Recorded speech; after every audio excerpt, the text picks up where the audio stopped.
பிரியமானவர்களே, இயேசு கிறிஸ்துவின் நாமத்தில் உங்களுக்கு என் அன்பின் வாழ்த்துக்கள். சுகமாக இருக்கிறீங்களா? வீட்டில் எல்லாரும் ஆரோக்கியமாக மகிழ்ச்சியாக இருக்கிறீங்களா? என் பிள்ளைங்க குடும்பமாக ஜெபிச்சாதான் நான் அவங்கள பாதுகாக்க முடியும், ஆசீர்வதிக்க முடியும். அதனால் அவங்க குடும்பமாக ஜெபிக்கணும் என்பதை நீ சொல்லி கொடுத்து ஜெபிக்க வைக்கணும் என்று சொல்லி, இதெல்லாம் எத்தனையோ காலத்துக்கு முன்னால் மிஷினரிகள் சொல்லி கொடுத்தது தான். அதை ஒரு சிலர் தான் ரெகுலராக அதை பயன்படுத்துகிறோம். நிறைய பேர் அதை மறந்துட்டோம்ல. ஆனால் திரும்பவும் ஆண்டவர் நம்மளை குடும்ப ஜெபத்தை செய்ய உற்சாகப்படுத்தி நடத்துகிறார். அப்போ உங்களுடைய குடும்பம் ஆசீர்வாதமாக இருக்கணுமானாலே குடும்பமாக நீங்கள் தினமும் ஜெபிக்கணும். அதுக்கு நிறைய தடை வரும். சாத்தான் தடைப்படுத்த முயற்சிப்பான். உங்கள் குடும்பத்தில் இருக்கிற ஒருத்தர் மூலமாகவே தடையை உண்டாக்க நினைப்பான். ஏதாவது ஒரு சூழ்நிலை மூலமாக உண்டாக்குவான். சொல்லுவான், குடும்ப ஜெபம் வச்சாலே பிரச்சனை வந்துடும்பாங்க. ஏன்னா பிசாசுக்கு தெரியும், நீங்கள் குடும்பமாக ஜெபிக்க ஜெபிக்க ஜெபிக்க ஆசீர்வதிக்கப்பட்டு விடுவீர்கள் என்று அவனுக்கு தெரியும். அதை தடுக்க முயற்சிப்பான். அதனால் விட்டுறக்கூடாது. சரியா? இன்றைக்கி உங்கள் வீட்டில் ஏதாவது பிரச்சனையா, பயப்படுத்துகிற காரியம், சோர்வை உண்டாக்குகிற காரியம், கலங்க பண்ணுகிற காரியம், உங்களுடைய வீட்டில், உங்களுடைய பிஸ்னஸில், உங்களுடைய படிப்பில், உங்களுடைய வேலையில், அல்லது உங்களுக்கு வந்திருக்கிற ஏதோ ஒரு போராட்ட, வியாதி, பிரச்சனை, மனிதரால் உண்டாக்குற நெருக்கம், கலங்கி கொண்டு இருக்கிறீங்களா? பயப்படாதங்க. யாக்கோபு கடந்து சென்ற ஒரு பாதையில் அவர் பயப்படுகிற சூழ்நிலை வருது. தன் மனைவி பிள்ளைகளோட, மனைவிமார்கள் பிள்ளைகளெல்லாம் அழைத்து கொண்டு திரும்பி வருகிறார். திரும்பி வரும்போது அவருக்கு ஒரு செய்தி வருகிறது. உம்முடைய சகோதரனாகிய ஏசா 400 பேரோடு உன்னை எதிர்கொண்டு வருகிறார் என்று. சகோதரனை பார்க்க வந்தால் அவரும் குடும்பமும் வந்தால் பரவாயில்ல, 400 பேரோட அடியாட்களோடு வருகிறார் அப்படின்னு செய்தி வந்தோடனே யாக்கோபுகளை பயம். 20 வருஷத்துக்கு முன்னால் ஏமாற்றிட்டு ஓடினார். ஏசாவை ஏமாற்றிட்டு ஓடினார். இப்போ ஏசா பழி வாங்க வருகிறான் என்பதாக அந்த மாதிரி ஒரு செய்தி வந்த உடனே அவருக்குள்ள பயம். இப்போ மனைவிமார்கள் பிள்ளைகள்லாம் இருக்கிறாங்க, எல்லாரையும் சிதைச்சிருவான்னு என்ன ஆகுறதுன்னு ஒரு கலக்கம். அந்த மாதிரி சூழ்நிலையில் யாக்கோபு ஒரு ஜெபம் பண்ணுகிறார். அந்த ஜெபத்துக்கு அப்புறம் சூழ்நிலை மாறுகிறாரு. ஏசா கோபத்தோடு அந்த ஏசா யாக்கோபை கட்டி பிடித்து அழுகிறான், கண்ணீர் வடிக்கிறான். அவருடைய இருதயம் மாற்றப்படுகிறது, சூழ்நிலை மாற்றப்படுகிறது. அவன் பயந்த காரியம் நன்மையாய் மாறுகிறது.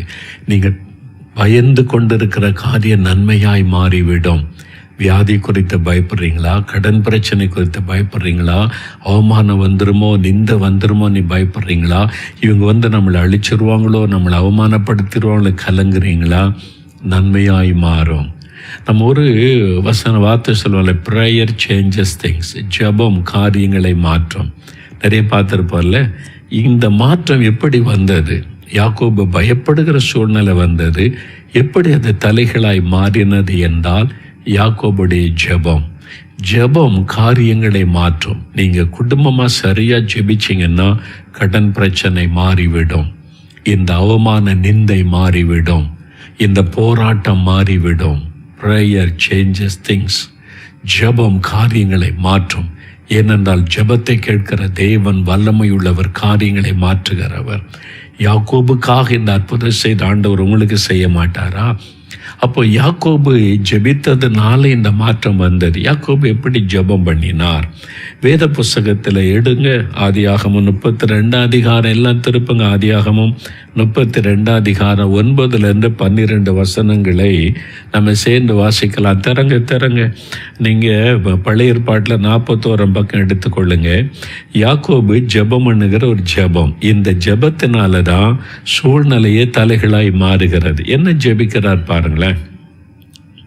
ஆதியாகமம் 32:9. பின்பு யாக்கோபு, என் தகப்பனாகிய ஆபிரகாமின் தேவனும் என் தகப்பனாகிய ஈசாக்கின் தேவனுமாக இருக்கிறவரே, உன் தேசத்துக்கும் உன் இனத்தாரிடத்திற்கும் திரும்பி போ, உனக்கு நன்மை செய்வேன் என்று என்னுடனே சொல்லியிருக்கிற கர்த்தாவே, அடியனுக்கு தேவரீர் காண்பித்த எல்லா தயவுக்கும் எல்லா சத்தியத்துக்கும் நான் எவ்வளவேனும் பாத்திரன் அல்ல.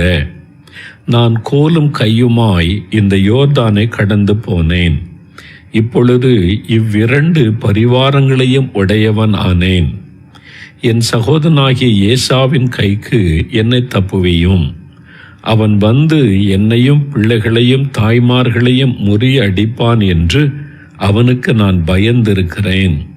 தேவரீரோ, நான் உனக்கு மெய்யாகவே நன்மை செய்து உன் சந்ததியை எண்ணி முடியாத கடற்கரை மணலை போல மிகவும் பெருக பண்ணுவேன் என்று சொன்னீரே என்றான். இதான் அந்த ஜெபம். இந்த ஒரு சின்ன ஜெபம், அந்த கருத்தான ஜெபம், இந்த ஜெபம் சூழ்நிலையை மாற்றுகிறது.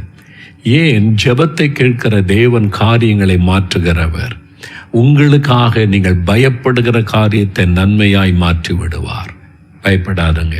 இன்றைக்கும் குடும்பமே ஒரு காரியத்துக்கு கலங்கி கொண்டிருக்கலாம்.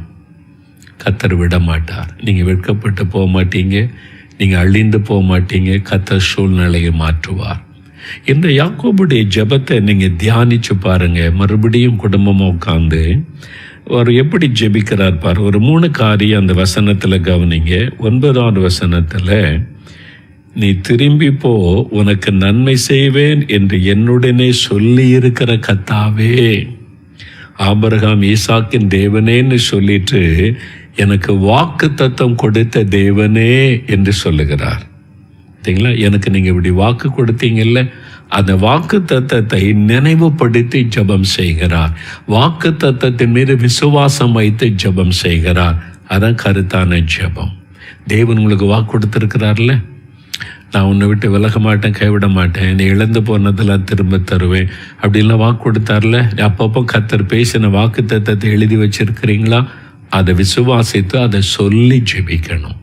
பார்த்தீங்களா? அப்படிதான் ஜெபிக்கிறார். அதை முதலாவது விசுவாசிக்கிறார், அதை சொல்லுகிறார். இப்படி எனக்கு சொல்லி இருக்கிற, என்னுடனே சொல்லி இருக்கிற கர்த்தாவே அப்படின்னு ஜெபிக்கிறார். அப்போ ஆண்டவர் வந்து சொல் தவறானவர், வார்த்தை மாற மாட்டார். நீங்கள் அதை ஞாபகப்படுத்தி ஜெபிச்சிட்டீங்கன்னு வைங்கள, அவரால் அசைய முடியாது. அப்படியே தான் வாக்கு தத்தத்தின் மீது நிற்கிற தேவன், உங்களுக்கு வாக்கு கொடுத்ததை நிறைவேற்றுகிற தேவன். அதை சொல்லி ஜெபிங்க. 2வது 10வது வசனத்தை பாருங்களேன். நான் எவ்வளவேன பாத்திரனால, ஆண்டவரே இந்த ஆசீர்வாதத்துக்கு நான் எனக்கு என்ன பாத்திரம், எனக்குள்ள என்ன தகுதி இருக்கிறது?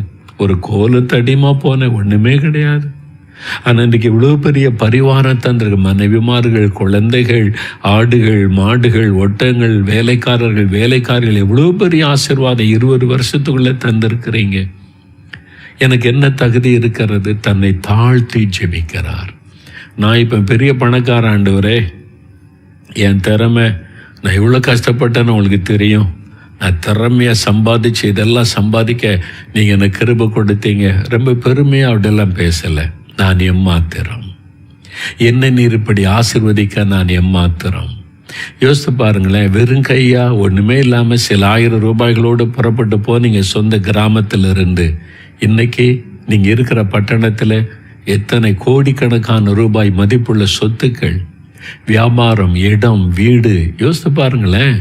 சில வருஷத்துக்கு முன்னால் சொந்த கிராமத்தை விட்டு போகும்போது அல்ல உங்கள் தகப்பனார் புறப்பட்டு வந்திருக்கலாம். என்ன கொண்டு வந்தாங்க? பல லட்சம் ரூபாய் பணம் கொண்டு வந்தாங்களா? தேவனுடைய கிருபை. ஆண்டவர், இதுக்கெல்லாம் நான் எம்மாத்திரப்பா. இந்த பட்டணத்தில் வந்து எங்களுக்கு சொந்த இடம், வீடு, பிஸ்னஸ், சொந்தங்கள், எங்களுக்கு நண்பர்கள், எத்தனை பேரை தந்திருக்கிறீங்க. நான் கிராமத்தில் இருந்து புறப்பட்டு வரும்போது யாரையுமே தெரியாது. ஆனால் இன்றைக்கி எனக்கு எவ்வளோ பெரிய ஆசீர்வாதம். நான் எம்மாத்திரம் ஆண்டவரே, உம்முடைய கிருபை. நான் யோசித்து பார்க்குறேன். 78ஆம் வருஷம் சொந்த கிராமத்துக்கு போ, அங்கிருந்து தான் ஊழியத்தை செய்யணும்னு சொன்னபோது நான் சொந்த கிராமத்துக்கு வந்தேன். ஊழியத்துக்கு வந்து ஒரு அடி நிலம் கூட கிடையாது. ஊழியத்துக்கு வந்து இயேசுடைய ஒரு அடி நிலம் கூட கிடையாது. ஒரு வாடகை வீட்டில் நாங்கள் திண்ணையில் கூட்டி ஜெபம் பண்ணினோம். ஒரு ஒழுகிற இடத்துல உட்காந்து ஆஃபீஸை ரன் பண்ண முதல்ல. ஒரு தோட்டத்தில் தான் உட்காந்து திறப்பின் வாசல் ஜெபம் நடத்தினோம். நான் யோசிப்பேன், அந்த கட்டிடங்கள் இடெல்லாம் பார்த்துட்டு என் கண்களில் ஆனந்த கண்ணீர். ஆண்டவரே, இதற்கு நான் எம்மாத்திரம். என்னிடத்தில் என்ன தகுதி இருக்கிறது? இதெல்லாம் உம்முடைய கிருபை, உம்முடைய இரக்கம். அதெல்லாம் பார்க்க, இதெல்லாம் உமக்கு சொந்த ஆண்டவரே. நான் ஊழியம் செய்கிற எனக்கு தந்திருக்கீங்க, அவ்வளோதான். அப்போ யாக்கோபு அதை நினைக்கிறார். நான் எம்மாத்திரம். தேவனுக்கு முன்பாக தன்னை தாழ்த்துகிறார். நான் கட்டின மகாபாபிலோன் என்று பெருமையாய் நேபுகாத்தார் நினைச்ச போது மிருகமாய் மாறி போனார். பெருமை உள்ளவர்களுக்கு எதிர்த்து நிற்கிற தேவன். நான் உங்கள் பிள்ளைகிட்ட கூட நான் எவ்வளோ கஷ்டப்பட்டு சம்பாதிச்சேன் தெரியுமா பேசாருங்க. அப்பா எவ்வளோ கஷ்டப்பட்டேன்னு தெரியுமா? பேசாரு. பாடுகள் மத்தியில் வந்ததை எக்ஸ்பிளைன் பண்ணுங்க. கர்த்தர் எப்படி நடத்தினார், இந்த பாடெல்லாம் பட்டாலும் தேவன் கிருபை கொடுத்தார், இதுக்கு மத்தியில் ஆண்டவர் நடத்தினாலும் கர்த்தர் உதவி செய்தார். ஆண்டவரை மகிமைப்படுத்துகிற மாதிரி பேசுங்க. நான் கஷ்டப்பட்டேன், நான் உழைச்சேன், ராத்திரி பகலாக பிரயாசப்பட்டேன், சும்மாவை வந்துச்சு இந்த கடை வியாபாரம் எல்லாம், நான் இவ்வளோ கஷ்டப்பட்டேன் தெரியுமா? பேசாதுங்க அப்படி. இதெல்லாம் தேவன் கொடுத்த ஆசீர்வாதம். பிள்ளைகளா, நான் உழைச்சேன், ஆனால் தேவன் கனப்படுத்தின, அவர் ஆசீர்வதித்தனால தான் இதெல்லாம் கிடைச்சிருக்கிறேன். சோம்பேறிகளுக்கு ஆண்டவர் உதவி செய்ய மாட்டார், என்னை கடினமாக உழைக்க வைத்தார். அப்படி ஆண்டவரை மகிமைப்படுத்துங்க, உங்களை தாழ்த்துங்க, பெருமைக்கு இடம் கொடுத்துறாதங்க. நான் இவ்வளோ கஷ்டப்பட்டேன், இவ்வளோ சம்பாதிச்சிருக்கிறேன் பாருங்க, தயவுசெய்து அப்படி சொல்லாதங்க ஐயா. இது தேவன் கொடுத்த ஆசீர்வாதம்.